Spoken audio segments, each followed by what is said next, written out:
मान्सूनची विड्रॉल स्थिती आता बऱ्यापैकी पुढे सरकलेली आहे. आपण बघतो की उत्तरेकडील अनेक राज्यांमध्ये, पश्चिमेकडील अनेक राज्यांमधून मान्सूनने परतीचा प्रवास केला आहे. आपण महाराष्ट्रामध्ये बघतो, पश्चिम महाराष्ट्र, मध्य महाराष्ट्र, उत्तर महाराष्ट्र, कोकण या विभागातील पाऊस उघडलेला आहे. मराठवाडा आणि विदर्भातील पावसाचं प्रमाण कमी झालंय. 26 तारखेला मराठवाडा आणि विदर्भात पावसाचं प्रमाण वाढायला सुरुवात होणार आहे आणि स्थानिक वातावरणासाठी पोषक स्थिती 26 ला बनू लागली आहे.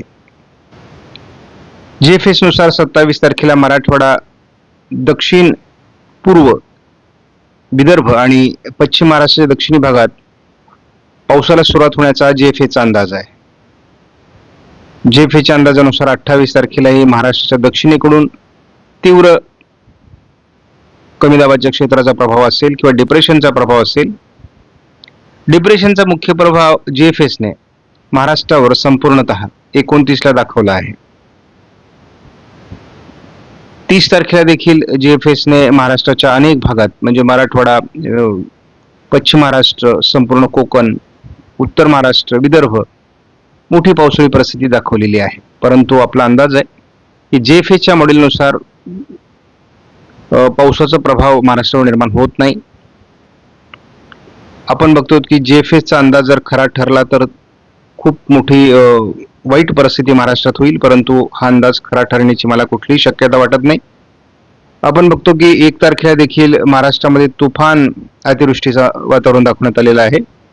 2 तारखेला देखील वातावरण तुफान दाखवण्यात आलेलं आहे. 3 तारखेला देखील महाराष्ट्रात अतिवृष्टी आहे.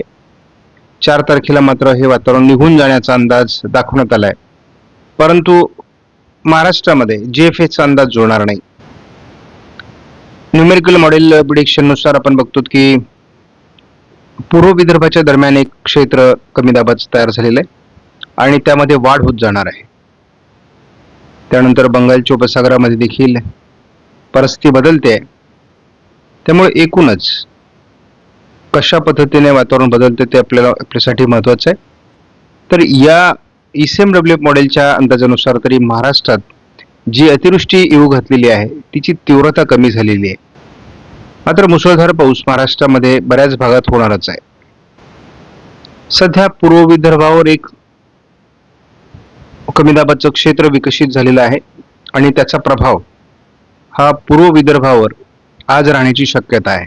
थोडा मराठवाड्याच्या पूर्व भागातही त्याचा परिणाम होईल. उद्या 26 तारखेला ECMWF मॉडेलने विदर्भ आणि मराठवाड्याच्या बऱ्याच भागात पावसाला सुरुवात होण्याचा अंदाज दिलाय. त्यामुळे जोरदार किंवा मुसळधार पाऊस महाराष्ट्रात 26 तारखेपासूनच सुरू होणार आहे. 27 तारखेला विदर्भ, मराठवाडा, पश्चिम महाराष्ट्र, दक्षिण कोकणात अतिवृष्टीचे संकेत आहेत. त्यामुळे सर्वांनी काळजी घ्या. 28 तारखेला देखील विदर्भातील पावसाचं प्रमाण कमी होईल, मात्र उत्तर महाराष्ट्र, मध्य महाराष्ट्र, पश्चिम महाराष्ट्र, कोकण या ठिकाणी अतिवृष्टीचा संभव आहे. ECMWF मॉडेलने 29 तारखेला पाऊस उघडण्याचा अंदाज दिलाय आणि त्याच पद्धतीचं वातावरण महाराष्ट्रात तयार होईल असा आपला अंदाज आहे. 30 तारखेला महाराष्ट्रात विशेष पाऊस असणार नाही. 1 तारखेला विशेष पाऊस नाहीये. 2 तारखेला विशेष पाऊस नाही, परंतु बंगालच्या उपसागरात नव्याने वादळी परिस्थिती निर्माण होण्याचा अंदाज आहे.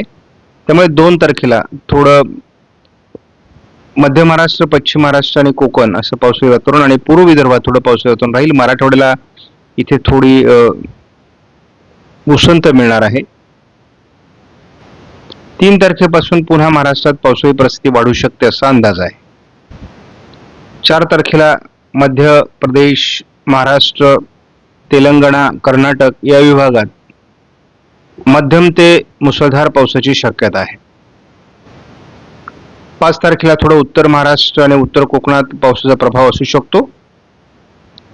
त्यानंतर मात्र बंगालच्या उपसागरात किंवा अरबी समुद्रात कुठलीही सिस्टम बनण्याची लगेचच शक्यता नाही. त्यामुळे 5 तारखेनंतर पाऊस उघडेल. 6 तारखेला थोडं उत्तर महाराष्ट्र आणि थोडं विदर्भ, उत्तर कोकण असं थोडं पावसाळी वातावरण आहे.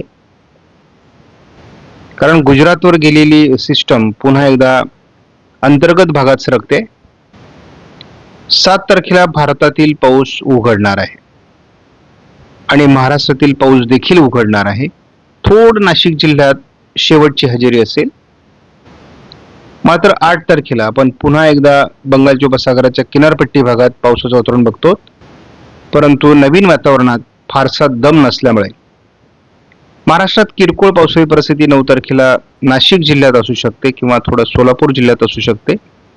परंतु फार मोठं पावसाळी वातावरण आता महाराष्ट्रात तयार होणार नाही. त्यामुळे 6 तारखेपासून पुढे महाराष्ट्रातील मान्सून सुद्धा माघार घेणार आहे. ईशान्य मान्सून हा 15 तारखेनंतर विकसित होत असतो आणि त्यामुळे हा मान्सून तोपर्यंत संपतो. त्यामुळे एकूणच लक्षात घ्या की वातावरण आता बदलणार आहे. त्यामुळे भविष्यात देखील पावसाळी परिस्थिती वेगवेगळ्या पद्धतीने बंगालच्या उपसागरात बनत राहील आणि मग त्याचा महाराष्ट्रावर किती परिणाम होतो ते बघावं लागणार आहे. आपण बघतो 27 तारखेला महाराष्ट्रावरून ही चक्राकार स्थिती पुढे सरकणारच आहे. त्यामुळे महाराष्ट्रात मोठे पाऊस 27-28 होणं अपेक्षित आहे. आपण बघतो 28 तारखेला मुंबई आणि पालघरच्या दरम्यान त्याचा केंद्रबिंदू असेल. काही काळ हे समुद्रात राहून किनारपट्टीवर परिणाम करणार आहे. परंतु समुद्राच्या अंतर्गत भागात हे सरकत नसल्यामुळे आपल्या अंदाजानुसार 29 तारखेला ही किनारपट्टी भागात म्हणजे उत्तर महाराष्ट्र आणि उत्तर कोकणात पावसाचा अंदाज राहील. आपण बघतो एक चक्राकार स्थिती संपते न संपते तोच बंगालच्या उपसागरात 1 तारखेला दुसरी चक्राकार स्थिती विकसित होते. परंतु असं असतं की या चक्राकार स्थिती किती प्रभावी बनतात, कोणत्या दिशेने जातात यावर पुढची पावसाळी परिस्थिती अवलंबून असते. आपण बघतो ही देखील प्रभावी अशा प्रकारची चक्राकार स्थिती आहे आणि 5-6 तारखेला याचा परिणाम महाराष्ट्रावर पडणार आहे. महाराष्ट्रामध्ये जी अतिवृष्टीची शक्यता आहे ती थोडी कमी होत चाललेली आहे. म्हणजे तिची तीव्रता कमी होते आहे. केवळ आता सध्या तरी जी तीव्रता दाखवली जाते ती या भागामध्ये आहे. त्यामुळे विशेष प्रभाव तिचा निर्माण होईल असं वाटत नाहीये. आज पूर्व विदर्भ आणि थोडं मराठवाड्याच्या पूर्व भागात पावसाला सुरुवात होईल. मेघगर्जनेसह विजांच्या कडकडाटाचा पाऊस असेल. उद्या दिवसभरामध्ये म्हणजे 26 तारखेला सोलापूर, सांगली, सातारा पूर्व, पुणे पूर्व किंवा लातूर, धाराशिव, बीडच्या काही परिसरामध्ये पावसाचं प्रमाण वाढण्याची शक्यता आहे. संपूर्ण मराठवाडा, त्यानंतर पश्चिम महाराष्ट्र, दक्षिण कोकण या विभागात पावसाचं प्रमाण 26 आणि 27 ला वाढण्याची शक्यता आहे. आपण बघतो सोलापूर, सांगली, सातारा या भागातून हे कमी दाबाचं क्षेत्र सरकत असल्यामुळे साधारणपणे आपण बघतो इंदापूर, बार्शी, पंढरपूर, करमाळा, दौंड, अहिल्यानगर, खेड, जुन्नर, कल्याण, डोंबिवली, खोपोली, रत्नागिरी, सिंधुदुर्ग, चिपळूण या सर्व भागावर याचा अतिवृष्टीच्या स्वरूपात परिणाम 27 ला रात्री होणार आहे. 28 तारखेला याचा खूप मोठा प्रभाव नवी मुंबई, पुणे, ठाणे आणि मुंबईसह रायगड जिल्ह्यात मोठा परिणाम होण्याची शक्यता आहे. 100 ते 150-200 मिलीमीटर पाऊस त्या ठिकाणी असणार आहे.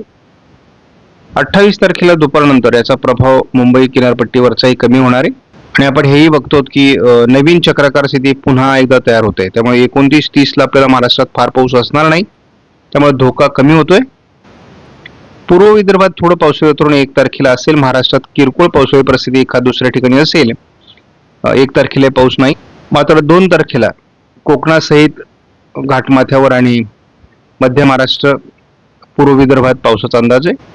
3 तारखेला मात्र भारताच्या अनेक भागामध्ये मोठं पावसाळी क्षेत्र आहे आणि पश्चिम महाराष्ट्र, मध्य महाराष्ट्र, घाटमाथा, मराठवाड्यात प्रमाण कमी आहे. परंतु विदर्भात देखील, उत्तर महाराष्ट्रातही पावसाचा अंदाज आहे. तुलनेत 4 तारखेलाही उत्तर महाराष्ट्र, उत्तर कोकण, महाराष्ट्राच्या बहुतांश भागात स्थानिक पावसाचं वातावरण तयार होईल. दुसरं कमी दाबाचं क्षेत्र थोडं गुजरातकडे किंवा उत्तर महाराष्ट्राकडे प्रभावी असणारे 5 तारखेला. 6 तारखेला थोडं उत्तर महाराष्ट्र आणि नाशिकच्या उत्तरेकडून पावसाची शक्यता आहे. 7 तारखेला नाशिक जिल्ह्याच्या काही भागात पावसाचा अंदाज आहे. मात्र महाराष्ट्रात इतर कुठेही पाऊस असणार नाही. उत्तर महाराष्ट्रात स्थानिक वातावरण आहे. 8 तारखेला विशेष पाऊस नाहीये. 9 तारखेला विशेष पाऊस नाही, परंतु एक गोष्ट लक्षात घ्या, नाशिक जिल्ह्यात सातत्याने पाऊस दाखवला जातोय. याचा अर्थ यापूर्वी आपण असं बघितलं की मान्सून पूर्व काळात नाशिकमध्ये खूप पाऊस झाला होता आणि आता परतीच्या कालामध्ये सुद्धा नाशिक जिल्ह्यात पुन्हा दीर्घकाळ पावसाचा अंदाज आहे. थोडं पश्चिम महाराष्ट्रातही स्थानिक वातावरण राहण्याची शक्यता आहे.